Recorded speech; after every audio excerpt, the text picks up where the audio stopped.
کوئی بھی aesthetic procedure opt کرنے سے پہلے کنسلٹیشن لینا ضروری ہے، اور کیوں ضروری ہے؟ کنسلٹیشن لینا اس لیے ضروری ہے کہ جب بھی کوئی کلائنٹ اور doctor when they interact with each other they build a good rapport and trust. Patient کا اپنے ڈاکٹر کے اوپر ٹرسٹ ہونا is one of the very important thing to go for the aesthetic procedures hand in hand. اور دوسری بات ہے آپ کی سیفٹی اور how to manage those procedures, یہ بہت امپورٹنٹ ہے. اور ہر پیشنٹ کے حساب سے پرسنلائز اپروچ یوز کرنا یہ ایک بہت امپورٹنٹ چیز ہے اس کے اندر، کیونکہ ہر کوئی سیم نہیں ہوتا. ہر کسی کے لیے سیم ٹریٹمنٹ آپ ایڈوائز نہیں کر سکتے. ہر پیشنٹ کی ہسٹری کے اکارڈنگلی، میڈیکل ہسٹری کے accordingly, depending on their concerns, آپ ان کے لیے اسپیسیفک ٹریٹمنٹ انڈیویجولائز کرتے ہیں. ہر پیشنٹ کے لیے ڈفرینٹ سوٹیبل ٹریٹمنٹ آپشنس ہوتے ہیں. ہر کسی کے لیے ہم سیم پروسیجر ایڈوائز نہیں کر سکتے.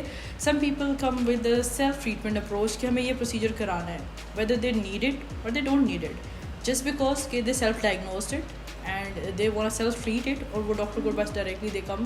تو اسی کنسلٹیشن میں ان کی اپروچز کو اور ان کی اس چیز کو کلیئر کرنا بہت ضروری ہوتا ہے کہ what is best for them, what is going to work for them, اور which treatment combinations are actually going to work for them. Sometimes just one treatment alone will not work.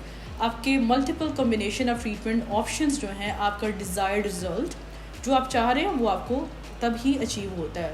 تو اس لیے consultation میں یہ چیزیں clear ہو جاتی ہیں. تو پہلے پروسیجر سے کنسلٹیشن لینا بہت ضروری ہے.